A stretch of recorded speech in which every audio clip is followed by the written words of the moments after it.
Dr. Montekedar, there is still some time until we see the completion of the election process in Egypt, but today we're already seeing the rise of the Muslim Brotherhood. How do you see the situation in Egypt? Look, those who know the social situation in Egypt know very well for years that democracy will definitely bring the Muslim Brotherhood and other Islamic factions to power. And Mubarak was there to stop them in his way, which could be depicted as dictatorship.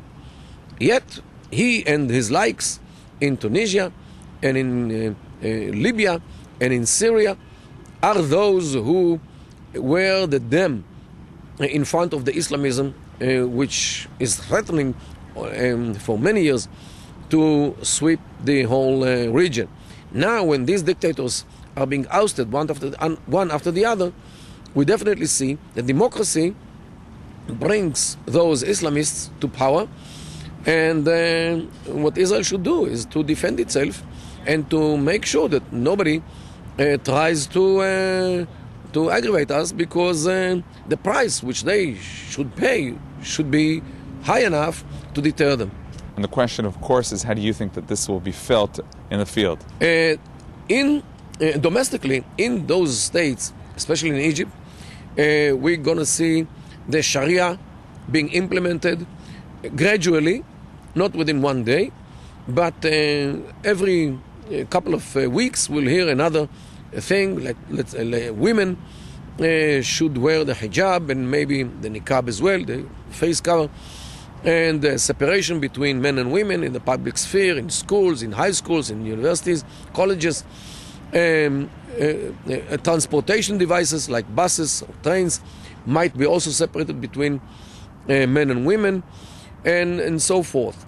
This will be viewed as some kind of mild Islamism or democratic Islamism, yet the trend might be very dangerous. We did hear one of the representatives of the Muslim Brotherhood say that there's nothing to worry about, that there won't be a radical Islamization of Egypt. Maybe he would not like to pull the Islam to radicalism, but don't forget that there are the Salafi groups in Egypt who won more or less 20% of the third of Egypt, which already voted, and they definitely will drag the Muslim Brotherhood to more, let's say, radical Islamism, because otherwise those Salafis will declare the Muslim Brotherhood are infidels only because they don't implement the Sharia as those radicals think that it should be implemented. During the whole debate regarding the Shalit deal, there was one claim according to which the deal has to be done very quickly because